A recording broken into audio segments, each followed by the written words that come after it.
नमस्कार, किसान समाचार में आप सभी दर्शकों का स्वागत है। मैं हूं साइमा खान। नजर डाल लेते हैं सबसे पहले हेडलाइंस पर।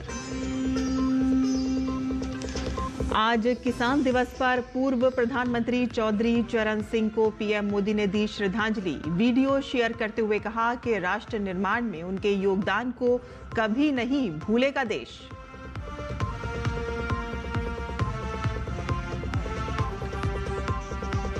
देश के 5वें प्रधानमंत्री भारत रत्न चौधरी चरण सिंह के जन्म दिवस पर मनाया जाता है किसान दिवस। चौधरी चरण सिंह ने हमेशा किसान, खेती और ग्रामीण भारत को बनाया अपनी राजनीति और नीतियों का केंद्र।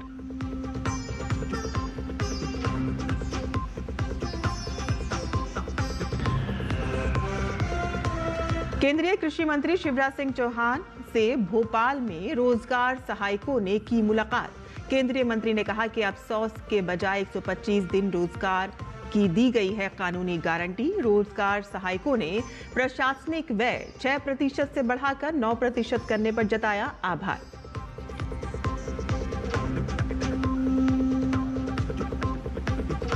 केंद्रीय सड़क परिवहन मंत्री नितिन गडकरी ने आईआईटी बॉम्बे में टेक फेस्ट लेक्चर सीरीज 2025-26 को किया संबोधित। कहा कि किसान केवल अन्नदाता नहीं बल्कि ऊर्जा उत्पादन का भी बनेंगे माध्यम। वैकल्पिक ऊर्जा, बायोफ्यूल और ग्रीन टेक्नोलॉजी से किसानों की आय बढ़ाने पर भी दिया गया जोर।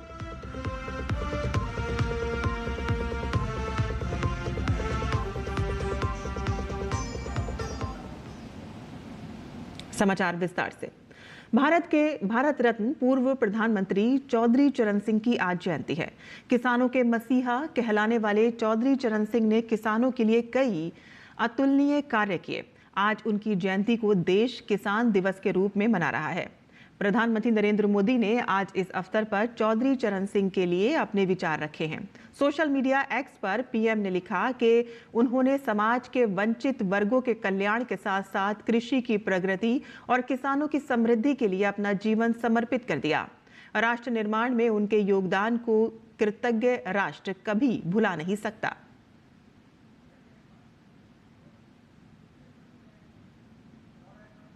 चौधरी साहब ने छोटे किसानों के लिए जो किया वो पूरा देश कभी नहीं भूल सकता। आज चौधरी साहब से प्रेरणा लेकर हम देश के किसानों को निरंतर सशक्त कर रहे हैं। हम देश की खेती को एक नए रास्ते पर ले जाने के लिए किसानों को मदद दे रहे हैं, प्रोत्साहन दे रहे हैं। प्राकृतिक खेती और मिलेट पर फोकस के पीछे भी यही देश। चौधरी साहब ने अपना जीवन किसानों की समृद्धि के लिए समर्पित किया। हमारी सरकार भी किसानों के कल्याण को सर्वोच्च प्राथमिकता देते हुए काम कर रही है। उत्तर प्रदेश की धरती के बेटे चौधरी साहब का सम्मान करना देश के करोड़ों मजदूर, देश के करोड़ों किसानों का सम्मान है।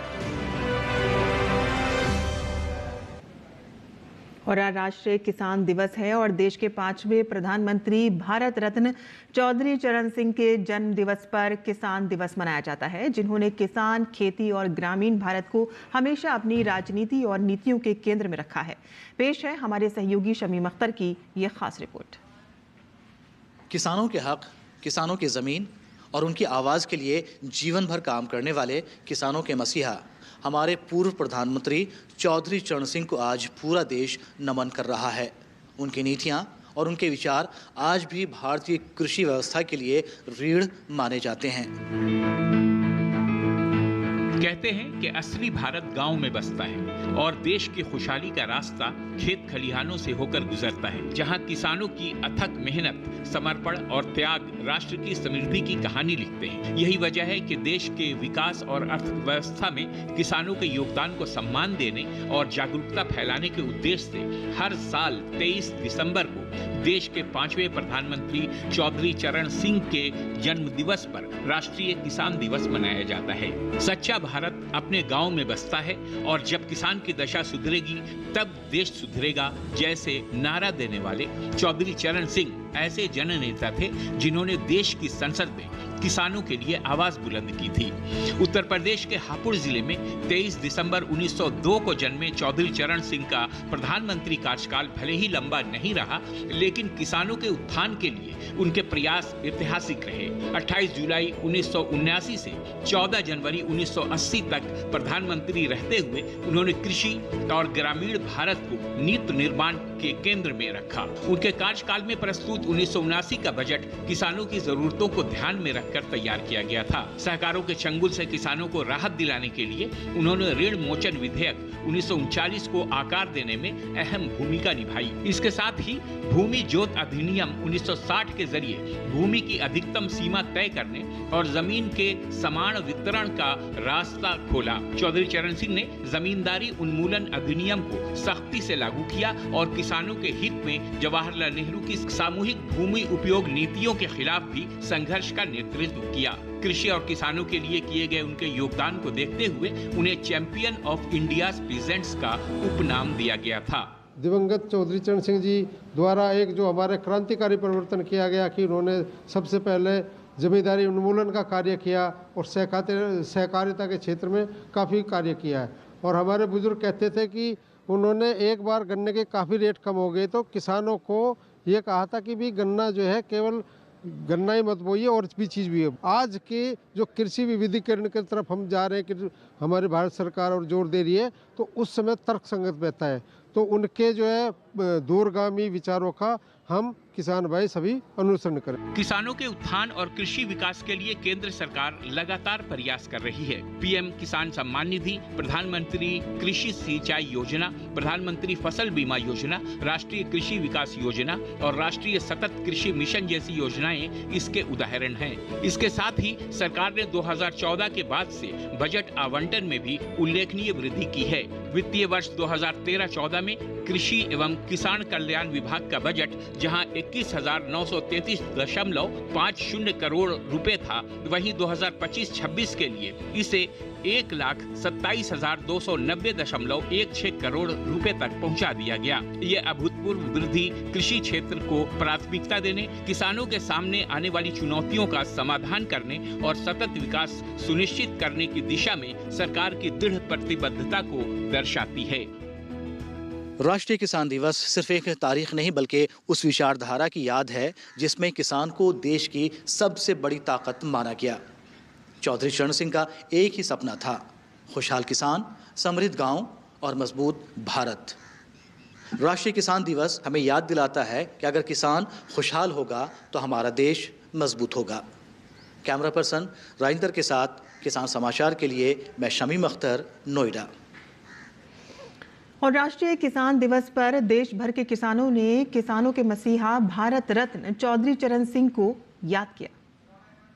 आज जो हमारा कार्य हो रहा है, जो किसानी खेती किसानी के लिए जो काम कर रहे हैं हम चौधरी चरण सिंह के ही कदमों पर चल करके अपनी खेती की उन्नति कर रहे हैं। किसान की क्या समस्या हो सकती है, क्या है, सब कुछ उन्हें ज्ञान था। जोत अधिनियम के तहत भी उन्होंने काफ़ी काम किया, कानून बनवाया। मसीहा हैं किसानों के वो, और उनसे आज जो किसानों को भी सम्मान मिलता है तो केवल उन्हीं की प्रेरणा से है। उन्होंने जमींदारी प्रथा खत्म करी है उन्होंने, और किसानों के लिए समर्पित रहे हैं। उनका एक नारा था, अगर देश की खुशहाली चाहनी है तो उसका रास्ता गाँव से, खेतों खलियानों से निकलता है। चौधरी साहब का तो जो योगदान हिंदुस्तान के किसानों के लिए है वो भुलाया नहीं जा सकता, और आज तक ऐसा कोई कर भी नहीं पाया। प्रधानमंत्री जी ने भी अभी संकल्पना की है 2047 में विकसित भारत की। तो विकसित भारत का जो संकल्प है, मोदी जी ने जो सपना देखा है, वो भी तभी पूरा होगा जब किसान मजबूत होगा, और किसान मजबूत तब होगा जब किसान उत्पादन से ऊपर उठ के उद्यमिता की तरफ को बढ़ेगा। प्रधानमंत्री रहे हमारे देश के, और किसानों के लिए उन्होंने बहुत ज़्यादा योगदान दिया है। हम लोग भी इसीलिए नेशनल फार्मिंग से जुड़ के अभी काम कर रहे हैं। हम सब महिला को जिस तरह से हमारे आदरणीय प्रधानमंत्री जी चाहते हैं कि हमारी महिला सशक्त बने, तो उसको लेकर के उनको भी अच्छी प्रेरणा इससे लेनी चाहिए। चौधरी चरण सिंह ने किसानों को बहुत बड़ी पहचान दिलाई। कंसोलिडेशन चकबंदी कानून लेकर के आए, उससे किसानों के खेत जो बिखरे हुए थे उनको एक जगह एकत्रित किया, और भारत सरकार में रहते हुए किसानों के लिए बहुत सारी हितकारी योजनाएं शुरू कराई। क्योंकि खुद भी वो एक किसान परिवार से आते थे, तो किसान की वो बेसिक समस्या और वो नीड समझते थे। तो किसान दिवस पर अधिक जानकारी के लिए आइए बात करते हैं कृषि विशेषज्ञ संदीप दास जी से। तो संदीप जाज जी, जिस तरह से आपने देखा कि आज चौधरी चरण सिंह जी जो किसानों के मसीहा कहे जाते हैं, उनका आज जन्म दिवस है और किसानों ने किस तरह से उनको याद किया, लेकिन हम आपसे भी जानना चाहेंगे कि किसानों के लिए चौधरी चरण सिंह क्या मायने रखते हैं। देखिए, सबसे बड़ा जो नींव उन्होंने डाला था कि एक रूरल एरिया जो इंफ्रास्ट्रक्चर डेवलपमेंट रूरल एरिया, तभी भारत का इंडियन इकोनॉमी बूस्ट मिलेगा। जो फंडामेंटल जो शुरुआत हुआ था वहीं से शुरू हुआ था चौधरी चरण सिंह का जो इनिशिएटिव था कि अगर इंफ्रास्ट्रक्चर बेटर होगा रूरल एरिया में तो जो farmers prosperity will lead to national prosperity, जो हम लोग बात करते हैं। तो ओवर द इयर्स काफ़ी सारे सरकार ने इस प्रयास के जो चौधरी चरण सिंह जो खुद भी किसान थे, तो शायद आफ्टर लाल बहादुर शास्त्री उन्हीं का जो किसान फार्मिंग से तो इतना लगाव था, तो वहां से लेके अभी तक का तमाम सरकारें कोशिश कर चुकी किसान का आय कैसे बढ़ा जाए। तो वो जो नींव डाले थे, जो प्राइमरी जो फाउंडेशन था, तो चौधरी चरण सिंह की तो वो करता था, क्योंकि हालांकि वो प्राइम मिनिस्टर ज़्यादा दिन नहीं रहे थे, बट उनका जो इन्फ्लुएंस है, उनका जो काम था तो काफ़ी इन्फ्लुएंशियल था। तो उसका सारा जो फॉलोइंग जो पॉलिसी आप अभी देख रहे हैं, अभी तक का जो लास्ट 10-15-20 साल में देख रहे हैं पॉलिसी, उसका वो इसी तरफ है कि किसान का आय कैसे बढ़ा जाए, इनकम कैसे बढ़ा जाए, और through infrastructure development in rural area. ये दोनों साथ साथ में चला है। आप देखोगे लास्ट 20 साल में जब से प्रधानमंत्री सड़क योजना का शुरू हुआ, उसका भी इम्पैक्ट ऑन रूरल इंफ्रास्ट्रक्चर। आज जो रूरल इंफ्रास्ट्रक्चर आप देख रहे हैं कि हर गांव में, लगभग सारे गांव में एक पक्का सड़क दिख रहे हैं। तो कनेक्टिविटी जो इशू है वो बिकॉज ऑफ तो वहीं से शुरुआत हुआ था कि रूरल डेवलप करेगा तभी वो नेशनल मतलब इकोनॉमिक डेवलपमेंट को नेशनल स्तर में हो पाएगा। और जो एग्रीकल्चर का इम्पैक्ट है, जो impact of agriculture on Indian economy, उन्होंने दिखाया था कि ये प्रोफाउंड है। इन्वेस्ट करोगे एग्रीकल्चर में तो उसका इकोनॉमिक इम्पैक्ट कैसे बढ़ेगा। एक करंट सिनेरियो में देखिए, बिकॉज ऑफ द सेवरल, आज किसान के वजह से तमाम देशों में देखिए फूड इन्फ्लेशन, प्राइस राइज इतना बड़ा मुद्दा बने हुए। पर भारत में देखिए बिकॉज ऑफ द प्रोडक्शन हम लोग हालांकि अपना सेल्फ रिलायंस की तरफ जा रहे हैं, हम लोग एक्सपोर्ट भी कर रहे हैं। तो किसान का जो तमाम स्कीम है, पीएम के direct benefit transfer. Sandeep ji, जिस तरह से है ना आपने भी बताया कि चौधरी चरण सिंह जिन्होंने अपनी पूरी ज़िंदगी एक तरह से कहते हैं किसानों के लिए उन्होंने समर्पित कर दी, और प्रधानमंत्री ने जो आज वीडियो शेयर किया है उसमें भी उन्होंने यही कहा कि चौधरी चरण सिंह को हमेशा इस तरह से याद किया जाएगा कि उन्होंने अपनी पूरी ज़िंदगी जो है वो किसानों के कल्याण के लिए उन्होंने उनके किस तरह से उन्होंने ये का बात बोली कि जब किसान यहाँ पर खुशहाल होगा तभी देश भी खुशहाल होगा और समृद्ध बनेगा। और साथ ही साथ उन्होंने ये भी कहा है कि सरकार की यानी कि मोदी सरकार की भी यही प्राथमिकता है कि किसानों की जो आय है वो किस तरह से दोगुनी की जाए और साथ ही साथ कृषि को किस तरह से आगे बढ़ाया जाए। और इसी के लिए उन्होंने कई सारी योजनाएं भी लेकर आई है सरकार और कई तरह की व्यवस्थाएं भी की हैं, जिसमें एमएसपी से लेकर बहुत सारी योजनाएं हैं जो चलाई जा रही हैं, जिसमें पीएम किसान सम्मान निधि योजना एक अहम योजना है। जो direct benefit transfer of PM किसान है, जो पीएम किसान हम लोग बोलते हैं, 6,000 रुपया हर साल हर किसान फैमिली को मिलता है। करीब 9 करोड़ किसान फैमिली को ही मिलता है। इसका करीब 4 लाख करोड़ रुपया जब से ये शुरू हुआ है पीएम किसान सीधा खाते में जमा किया गया है। जो जाकि उसका बेनिफिट ये रहा कि वो जो किसान जो है जो एग्रीकल्चर इनपुट खरीदने में उसको एक सहायक मिले, डायरेक्ट कैश ट्रांसफर, जो 6,000 रुपये का कैश ट्रांसफर, वो एक बेनिफिट पर करीब 60,000 करोड़ रुपए का सरकार का जो एक्सपेंडिचर है। उसके अलावा भी देखिए सरकार का बिसाइड द स्कीम्स देखिए, तो आज जो सब्सिडाइज फर्टिलाइजर मिल रहा है किसान को, यूरिया करीब 95% सब्सिडी है। तो इतना सस्ते दाम में जो फर्टिलाइजर मिल रहा है, उसका एक ही मकसद है कि किसान का जो इनपुट कॉस्ट है वो कम किया जाए और उसका सो दैट जो इनकम उसका बढ़े। इनपुट कॉस्ट कम होगा तो इनकम बढ़ेगा और इंश्योर द फूड सिक्योरिटी भी भारत का बने। क्योंकि आप सोच सकते हो जो 140-150 करोड़ का पॉपुलेशन में अगर हम लोग फूड इम्पोर्टर बहुत ज्यादा करते, ग्रेन, राइस, व्हीट, आप पूरा वर्ल्ड का मतलब जो फूड सिस्टम को हम लोग हिला सकते थे। But because the sustain policy last 15-20 साल से जो किसान का आय ये करना। जी संदीप जी, न सिर्फ फर्टिलाइजर पे बल्कि जो कृषि के लिए जो यंत्र इस्तेमाल होते हैं उस पर भी सब्सिडी दी जा रही है। बहुत सब्सिडी आ रही है। आफ्टर द रिसेंट जो जीएसटी सितंबर में अनाउंस हुआ, जीएसटी कट, उसके वजह से भी काफी फायदा मिला है। तो ये सारी चीज जो एक ही तरफ दर्शाता है कि rural development linked with the farmers development और फूड सिक्योरिटी, ये ultimate aim is food security, क्योंकि आप सोच सकते इतना बड़ा देश में हम खुद खाने के बाद भी we are able to $50 billion का हम लोग एक्सपोर्ट कर पा रहे हैं हर साल। पिछले साल का आंकड़ा है $52 बिलियन का है। तो इतना बड़ा आकार में एक्सपोर्ट भी कर पा रहे हैं।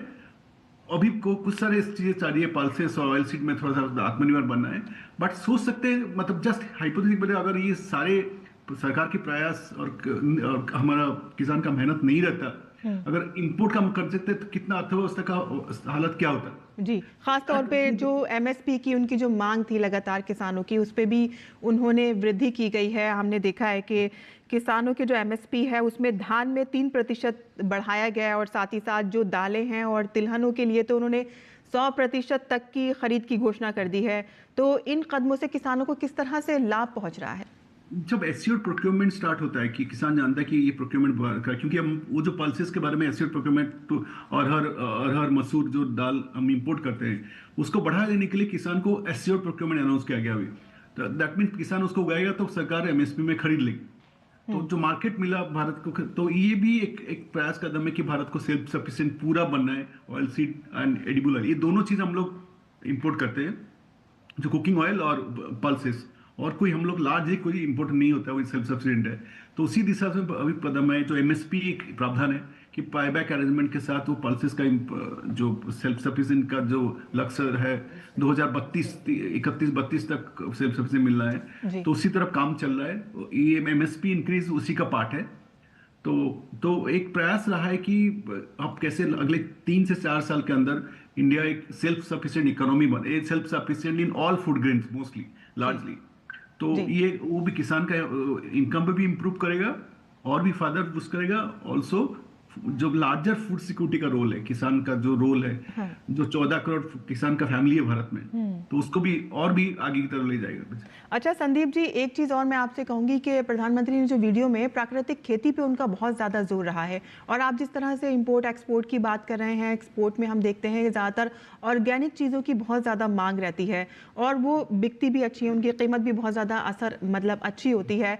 तो ऑर्गेनिक खेती को किस तरह से बढ़ावा मिले उस पर भी प्रयास किए जा रहे हैं।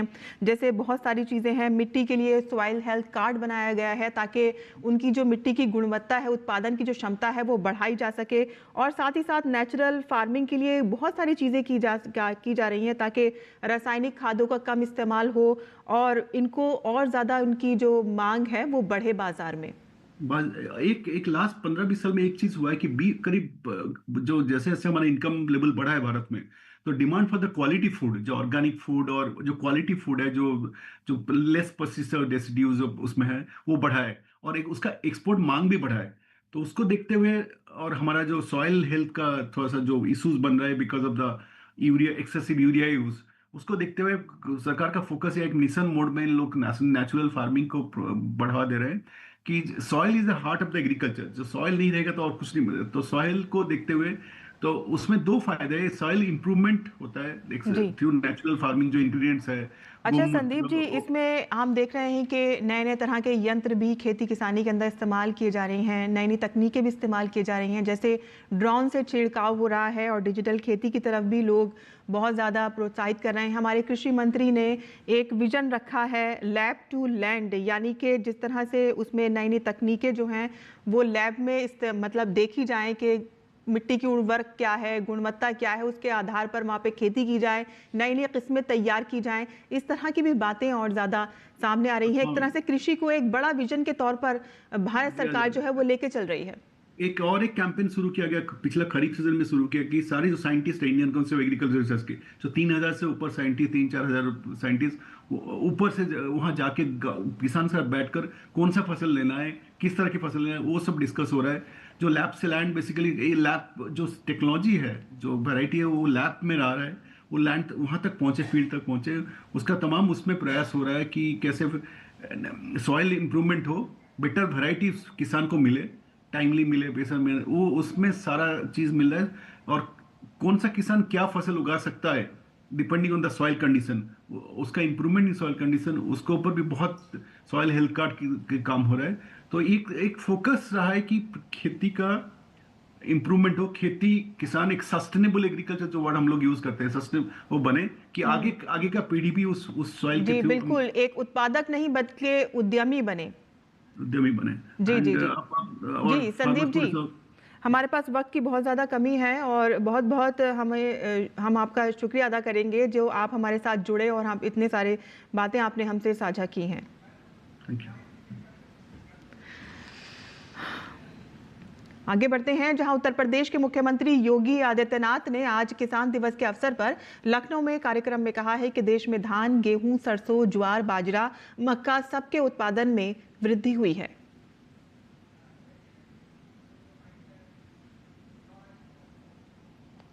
उत्तर प्रदेश के अंदर क्या धान की फसल हो, क्या गेहूं की फसल हो, क्या चना हो, क्या सरसों हो, क्या बाजरा हो, मक्का हो, कई गुना उत्पादन बढ़ा है, कई गुना उत्पादन बढ़ा है। लागत कम हुई है, उत्पादन ज्यादा बढ़ा है और यही मुनाफे का आधार है, यही किसान की समृद्धि का आधार है। और इन्हीं बातों को लेकर के अक्सर चौधरी साहब कहा करते थे, अक्सर कहते थे चौधरी साहब के बारे में ये बात विख्यात थी, और देश के हित में, गांव के हित में और किसान के हित में जो भी बात होती थी बिना हिचक के उसको बोलते थे। उन्होंने कहा था जब तक किसान गरीब रहेगा भारत अमीर नहीं हो सकता। उन्होंने कहा कि आज डबल इंजन की सरकार किसानों के हित में किए जाने वालों का ही परिणाम है। उन्होंने कहा कि पहले किसानों के काम सरकार के एजेंडे में नहीं होते थे, लेकिन अब किसानों को स्कीमों का लाभ प्राथमिकता के साथ पहुंचाया जा रहा है। आज डबल इंजन की सरकार किसानों के हित के लिए किए जाने वाले इन कार्यों का ही परिणाम है। जब 17 में आए थे कृषि ऋण मोचन का कार्यक्रम लघु और सीमांत किसानों का, पहले किसान एजेंडे का हिस्सा ही नहीं था। चुनाव के अंदर लोग भले ही भाषण कर लें लेकिन शासन की किसी भी स्कीम का पार्ट नहीं था। और आज हम इस बात को कह सकते हैं कि किसान को शासन की हर योजना प्राथमिकता के आधार पर उपलब्ध करवाई जा रही है।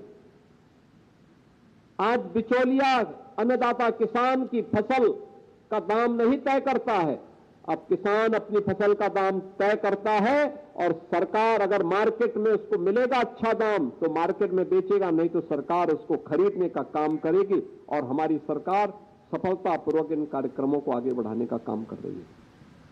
योगी आदित्यनाथ ने कहा कि पहले चुनिंदा किसान ही सॉइल हेल्थ कार्ड का उपयोग करते थे, लेकिन अब हर किसान को इससे जागरूक किया जा चुका है और वो इससे लाभ उठा रहे हैं। पहली बार हुआ सॉइल हेल्थ कार्ड के माध्यम से 2014 में प्रधानमंत्री मोदी जी ने धरती माता की सेहत के बारे में हर एक व्यक्ति को जागरूक किया। पहले चुनिंदा किसान ही सॉइल हेल्थ कार्ड का उपयोग करते थे। अन्नदाता किसानों को प्रधानमंत्री किसान सम्मान कृषि बीमा योजना के साथ जोड़ा और फिर एक एक करके योजनाएं आगे बढ़ती गई। प्रधानमंत्री कृषि सिंचाई की योजना से लेकर के प्रधानमंत्री किसान सम्मान निधि, एमएसपी की गारंटी हो या फिर बीज से लेके बाजार तक किसान के लिए सुविधाओं की एक लंबी कड़ी को आगे बढ़ाने का कार्यक्रम ये निरंतर चलता रहा।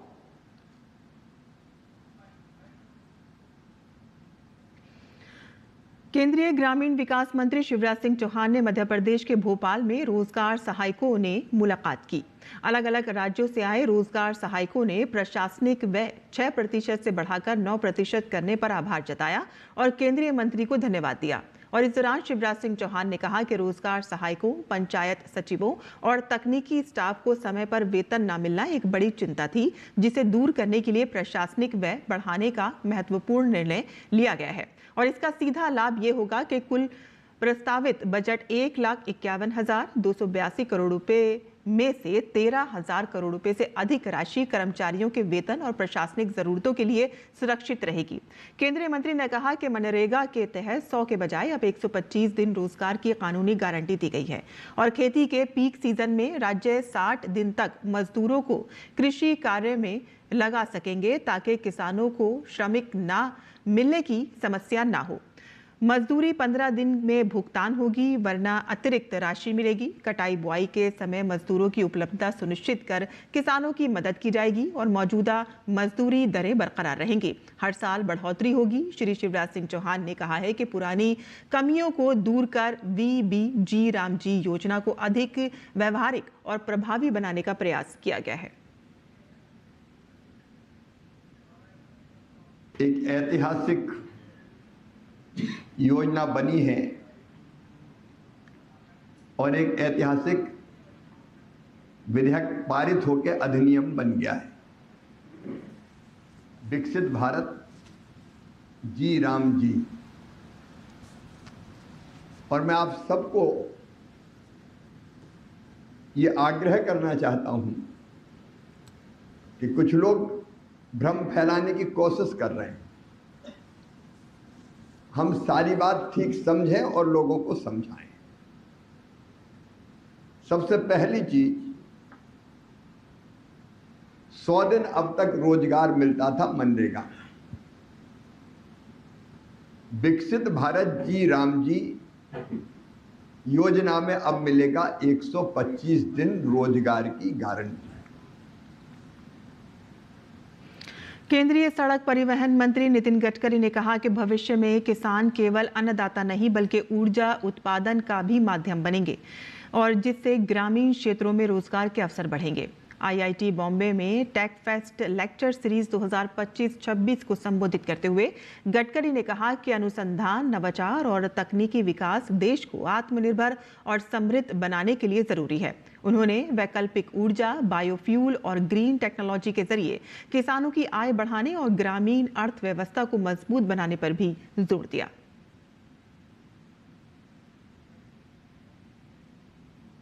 और इसी के साथ ही हमारा ये किसान समाचार यहीं खत्म होता है। हमें अनुमति दें। नमस्कार।